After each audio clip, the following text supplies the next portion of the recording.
Can you imagine some of your earliest memories being scared, terrified, and petrified of what God can do? Can you imagine seeing people hit by massive fireballs that rained down from heaven? Can you imagine being terrified of seeing mass destruction all around you, buildings falling down and crushing people to death? The smell of burning flesh and rotting bodies strewn throughout the earth? Can you imagine seeing your family, friends and neighbours being killed in such a horrific way? Can you imagine having to clean up dead bodies of loved ones, neighbours, strangers, men, women, children and the elderly? Where would we live? What would we eat and drink? Will I be able to find my parents, brothers and sisters? I don't want God to kill my family. What would I do without them? What would happen to my cat and dog? What would happen to my friends at the Kingdom Hall, school and the little girl next door? What about the horrific noise all around me?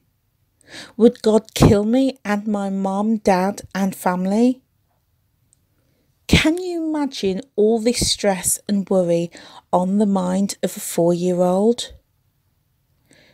No wonder I was so sick as a child.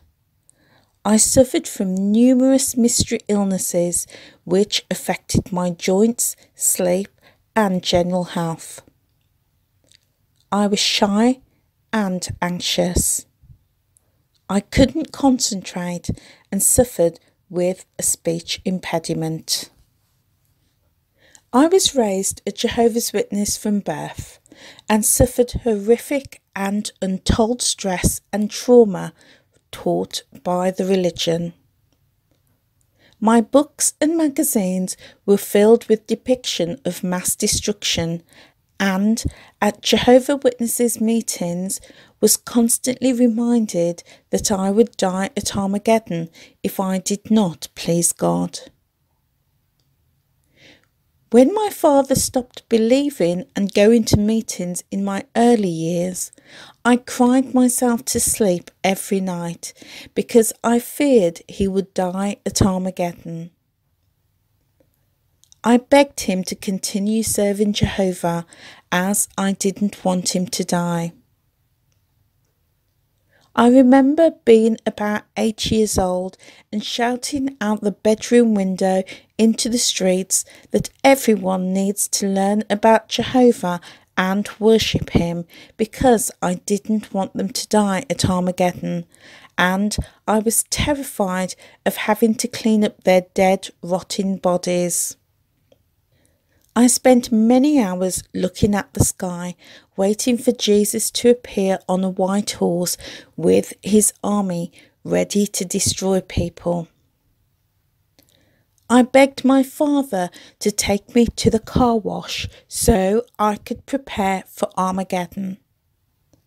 As a young child, the sound of the car wash scared me, and I would practice crouching down on the floor in the back of the car.